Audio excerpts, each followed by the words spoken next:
Is the medical system rigged? Are doctors being misinformed? Are pharmaceutical companies unethically influencing the market size?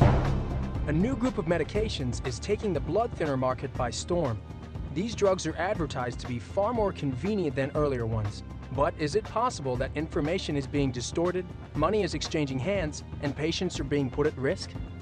Eliquis, a new blood thinner, is prescribed to patients for a variety of conditions including atrial fibrillation, as well as for some patients undergoing major surgeries. To help determine whether patients need a blood thinner, doctors around the world use a method developed by British cardiologist Dr. Lip. At the start of 2014, the number of Americans deemed to need a blood thinner was estimated at 3.7 million. Dr. Lip's sphere of influence includes the American Heart Association, American College of Cardiology, Heart Rhythm Society, American College of Chest Physicians Guidelines Panel, and the European Society of Cardiology Guidelines Panel. He also had a financial relationship with all 5 of the manufacturers of the new class of blood thinners. In 2014, Dr. Lip revised his scale, thereby expanding the estimated blood thinner market for American patients from 3.7 million to 4.7 million. The market was already estimated to be near $10 billion annually.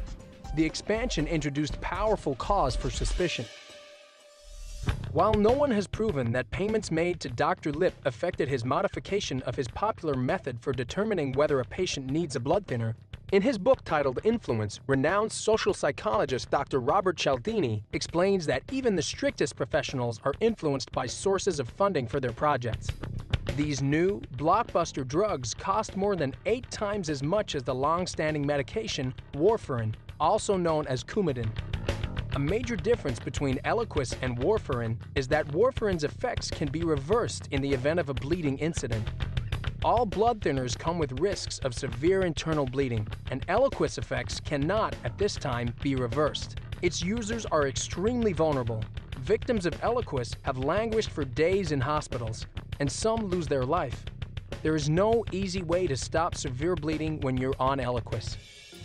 While the exchange of money between pharmaceutical companies and doctors might be legal, the deals can put patients on the losing end. Drug companies should go to all reasonable efforts to make patients aware of the risks of taking a blood thinner that has no way to reverse severe bleeding. These manufacturers market their blood thinners as more convenient than conventional blood thinners.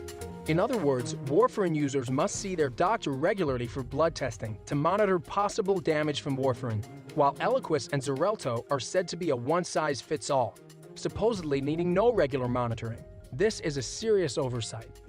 In a 2014 article in the Thrombosis Journal, researchers stated, "We still recommend monitoring during treatment with the new oral blood thinners."